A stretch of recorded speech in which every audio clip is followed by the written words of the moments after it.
What's up guys, Carlo McAfee here from newbiefitnessacademy.com. I help busy professionals reach their fat loss goals so they can feel more confident, be ready for any situation, and get the most out of their lives. And in this video, I'm going to talk about an underappreciated topic, but nonetheless, just as important part of weight loss. And it's the topic of stress. More specifically, does stress cause weight gain? If you're new to the channel, make sure you hit that subscribe button to get notified every time I post a new video every week. All right, let's dive in.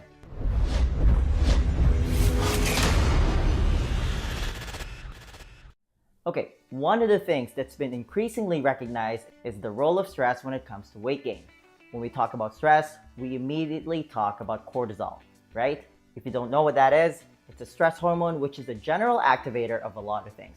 So remember, as human beings, we evolved to activate a certain number of systems in response to stress. Let's say you're on a hike and you see a bear. Your hypothalamus, a tiny region at the base of your brain, sets off an alarm system in your body. You immediately activate your sympathetic nervous system, which floods your body with energy as you prepare to either fight or run, right? And we all know this feeling. It's a huge rush of energy in your system and you get all jacked up because of it. And this is commonly referred to as the fight or flight response. And as you face that bear, you either have the extra energy and awareness to fight it, or you use that extra energy to run away. By the way, unless you have a can of bear spray in hand, I would not recommend fighting a bear with your bare hands. You can't outrun a bear either, so this is kind of a lose-lose situation here. If we go back to our hunter-gatherer days, most of the stress that people dealt with back then were generally physical, right? Usually when they're out hunting animals. In other words, they're short-term stress responses. That is, again, if you see a bear, you'll either fight it successfully or not. Kill or be killed, if you will. Either way, it doesn't matter. You're only dealing with stress for that short amount of time. However, in today's modern society, that's not what happens, right?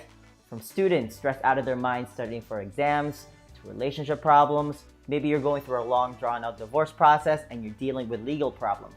Maybe you're having a hard time making ends meet, or maybe you're going through a combination of all those things. Either way, you're constantly stressed and it never goes away. And that's the problem. So, whereas in the past, life was a lot simpler, the cortisol response was really just a one-time thing, right? And you would counter it with some vigorous physical activity, that fight or flight response, to burn off all that extra glucose in your body, because that's what you use to get that extra energy. So remember, cortisol is one of the counter-regulatory hormones and it acts as an activator of that fight or flight response. You actually push glucose out into your blood so your muscles can use it, and you have that surge of adrenaline, but then afterwards, it should go down. And that's kind of how your body stays in balance, right? But modern society stress is not like that. In today's world, people are always stressing about something. Again, whether it's about relationship problems, financial problems, or school problems, you're stressed all day. In fact, you're stressed out of your mind. Social media also plays a big part when it comes to adding unnecessary stress in people's lives. You can't help but feel like you're not good enough if you spend enough time on social media. Hey, comment below if you can relate to that.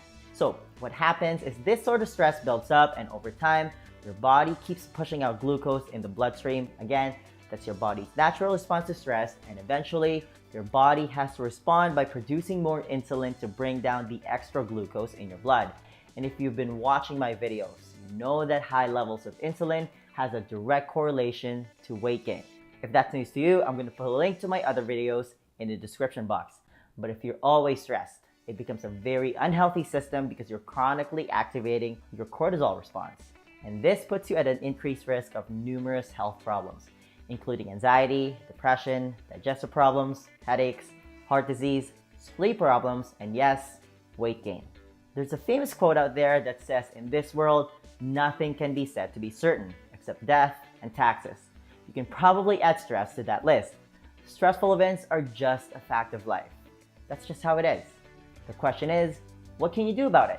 And it's a tricky question because if you're trying to lose weight and you're trying to improve your diet, but if you're chronically stressed, well, you're not going to get very good results. You can't just focus on one aspect of your life and completely ignore the rest if you're trying to lose weight.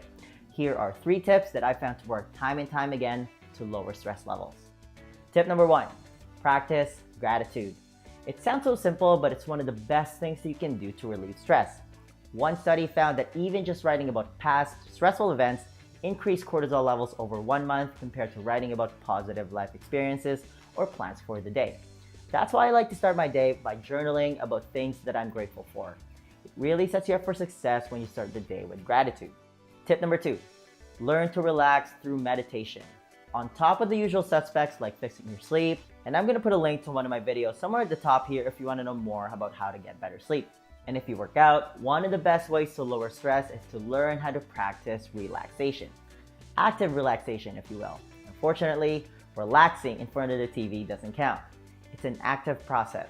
Things like yoga and practicing meditation are prime examples of this.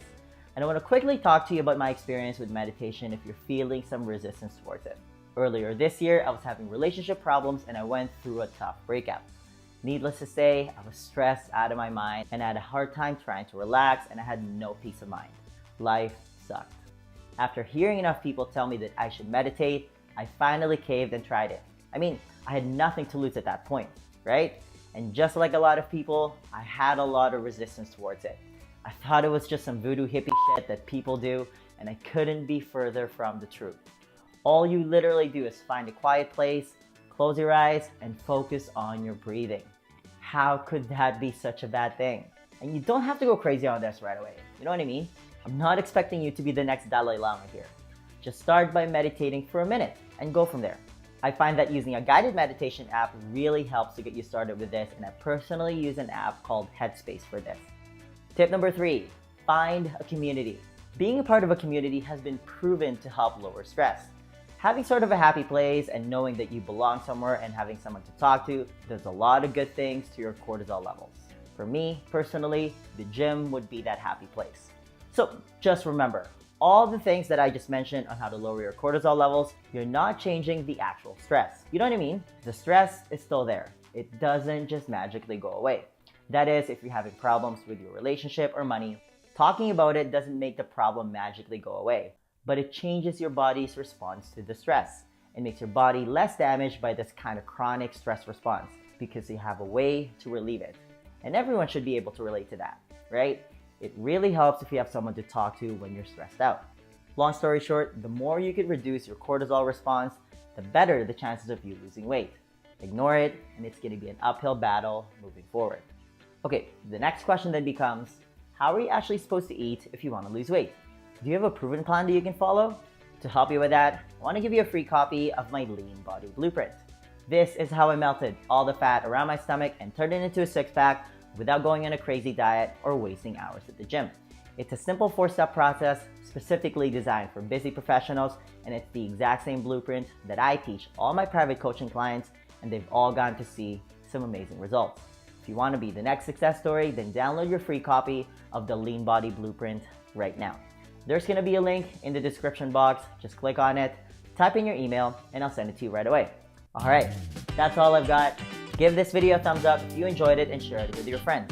Please subscribe to my channel if you haven't already. I post a new video every week. And hey, leave me a comment below if you found this video helpful or if you have any questions about this topic. Thanks for watching, and I'll see you in the comment section.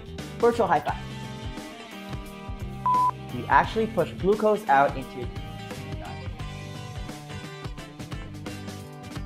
You actually push glucose out into your blood, so you... Oh my god. Can't